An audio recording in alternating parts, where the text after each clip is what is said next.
مشاہدے کرواتا ہے کہ جو عام انسان کی آنکھ نہیں دے سکتی، کہ وہ اہل اللہ اس دھرتی کے زمین میں بیٹھ کر بھی ان مشاہدوں کو ملاحظہ فرما دیتا ہے، جیسا کہ غوث پاک فرماتے ہیں عینی فی لوح محفوظ، لوح محفوظ سے میری آنکھ میں ہے۔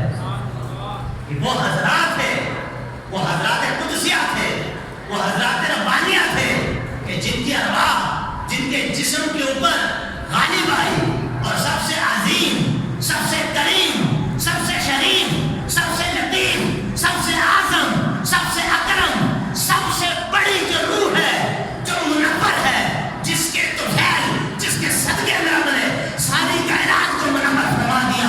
اس روح کا مرتبہ مقام کیا ہے، علو مرتبہ کیا ہے، اس کی بلندی کیا ہے؟ بلندی سے سمجھیے کہ عیسیٰ علیہ السلام کی روح کا مقام مرتبہ یہ ہے کہ وہ جب جسم پہ غالب آئی، جب زمین سے اٹھی تو چوتھے آسمان پر جا کر بیٹھ گئے۔ ارے مصطفیٰ کی روح کا عالم یہ ہے کہ مصطفیٰ کا جسم جب زمین سے اٹھا تو لامقام پہ جا کے پہنچ گیا، یعنی وہ مقام رب نے اپنے حبیب کی روح کو عطا فرمایا ہے کہ کائنات میں اس روح کا کوئی بھی مقابلہ نہیں کر سکتا۔ یہ روح ہے، یہ روحانیت کا بات ہے۔ جبھی تو علماء نے لکھا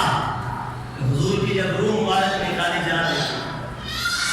عیسیٰ علیہ السلام نے روح مبارک نکالی حکم ربی سے اور نبی پاک علیہ السلام کی اجازت سے۔ ہم اہل سنت و جماعت کا یہی موقف ہے کہ انبیاء کی روح حالت اختیاری میں نکالی جاتی ہے، حالت اضطراری میں نہیں، ان کو مجبور کر کے نہیں، بلکہ ان سے پوچھا جاتا ہے، جس کے موسیٰ علیہ السلام سے پوچھا گیا، ابراہیم علیہ السلام سے پوچھا گیا، خود امام الانبیاء سے پوچھا گیا۔ نبی پاک علیہ السلام کی روح مبارک جب جس میں عطار سے نکلی، جیسے ہی نکلی تو روح نے نکل کر رب کی بارگاہ میں سوال کر دیا، اے مالک کریم میں کہاں جاؤں؟ تو رب کی طرف سے حکم ہوا، اے روح محمدیہ، نبی پاک علیہ السلام کے جسم سے لطیف تو کائنات میں کوئی چیز میں نے پیدا ہی نہیں کی، اسی وقت چلا جا میرے حبیب کے جسم میں لوٹ گیا، کہ صفا کے جسم سے نہ عرش پہ نہ فرش پہ 18,000 عالم کی سیر کر لو تو جو لطیف جسم، جو مقام حبیب خدا کا جسم رکھتا ہے، رب نے ایسی کوئی چیز پیدا ہی نہیں کی، تو روح کو حکم دیا لوٹ جا حبیب خدا کے جسم کے اندر، آن کی آن میں روح مصطفیٰ کریم کے جسم میں لوٹ کے چلی گئی۔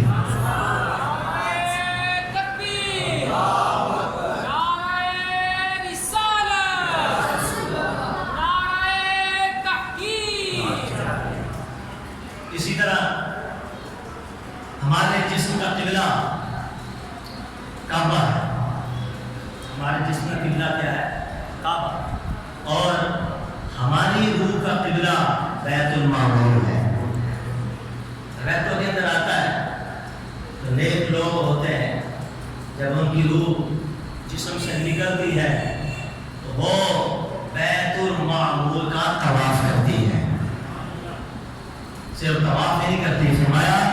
بیت المعمور کا عمرہ بھی کرتی ہے اور بیت المعمور کا حج بھی کرتی ہے۔ یہ بندہ مومن کی روح کی شان ہے۔ اب آپ سمجھ رہے ہوں گے آج کیسی باتیں کر رہے ہیں، ہم نے تو کبھی سنا ہی نہیں، اس کا جواب یہ کہ آپ نے کبھی پڑھا نہیں، کیونکہ روح کی حالتوں سے ہر بندہ جانتا ہو یہ ناممکن ہے۔ بہت سے افراد ناواقف ہیں، انہیں پتہ ہی نہیں کہ روح کا جسم سے تعلق کیا ہے، روح کے ساتھ کیا ہوگا، جسم کے ساتھ کیا ہوگا، روح کو پیدا کیوں کیا گیا، یہ ہے کیا؟ تو قرآن نے فرما دیا قل روح من امر ربی ما هو، ان کو فرما دو روح میرے رب کا حکم ہے۔ اور اس کی شان یہ ہے انما اراد شیئا ان یقول له کن فیکون، اللہ جب کسی چیز کا ارادہ فرماتا ہے تو کن فرماتا ہو جا تو حکم ربی سے ہو جاتی ہے۔ تو میں ان کو کہہ دو، حبیب ان کو کہہ دو کہ روح میرے رب کا حکم ہے، روح کیا ہے بولیے؟ میرے رب کا حکم ہے۔ ہاں وما اوتیتم من العلم الا قلیلا، تم لوگوں کو اس کا بہت تھوڑا علم دیا گیا ہے، تمہیں علم یہ ہے کہ تم خالی اس میں ایمان رکھو، لیکن یہ نہ سمجھو یہ کیا چیز ہے۔ آج یوٹیوب پہ سرچ کرو تو الو بناتے ہیں لوگ،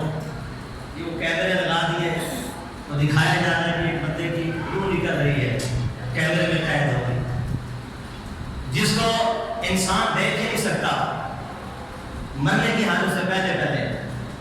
اس کو عام لوگ کیسے دیکھ سکتے ہیں؟ جن کے میننگ ہوتے ہیں چھپنے کی چیز۔ مجھے بتائیے آج تک کبھی جن کسی کیمرے میں قید ہوا؟ نہیں۔ یہ جو معاذ اللہ موویز اور یہ جو چٹکلے بنا کے دکھائے جاتے ہیں، یہ تو سب کیمرے کی کرتب اور کیمرے کی صفائیاں ہوتی ہیں، حقیقت میں اس کا کوئی تعلق نہیں ہوتا۔ حقیقت میں جن چھپنے کی چیز ہے۔ ہاں، اگر وہ اپنا روپ دھار کے آ جائے، انسانی شکل اختیار کر دے، یا چپکلی کی شکل میں بھی آتا ہے، کتے کی شکل میں بھی آتا ہے، گدھے کی شکل میں بھی آتا ہے، سانپ کی شکل میں بھی آتا ہے، اکثر چپکلی کی شکل میں جن نمودار ہوتا ہے۔ اگر کسی گھر میں انہوں نے لکھا کہ بہت ساری چپکلیاں ہوں، تو حدیث پاک کے اندر آتا ہے کہ اس کو ایک ہی بار میں مارا، مفہوم حدیث، جو ایک بار میں چپکلی کو مار دے گا، اللہ اس کو 100 نیکی عطا فرمائے گا۔ اس کی وجہ کیا ہے؟ اس کی وجہ یہ ہے کہ یہ وہی چپکلی گرگٹ ہے، تو گرگٹ کی قسم ہے نا چپکلی، کہ جب اللہ کے پیارے خلیل ابراہیم علیہ السلام کو نمرود آگ میں ڈال رہا تھا، تو یہ جو چپکلی جو گرگٹ تھا یہ پھونکے مارتا تھا کہ معاذ اللہ آگ بھڑکے اور روشن ہو، اور چڑیا جس کو کھانا حلال ہے، وہ چڑیا اپنی چونچ میں ایک پانی کا قطرہ لے کر اوپر جا کر اس آگ میں ڈالتی تھی کہ آگ بجھ جائے۔ تو چڑیا کے ایک پانی کے قطرے سے نہ تو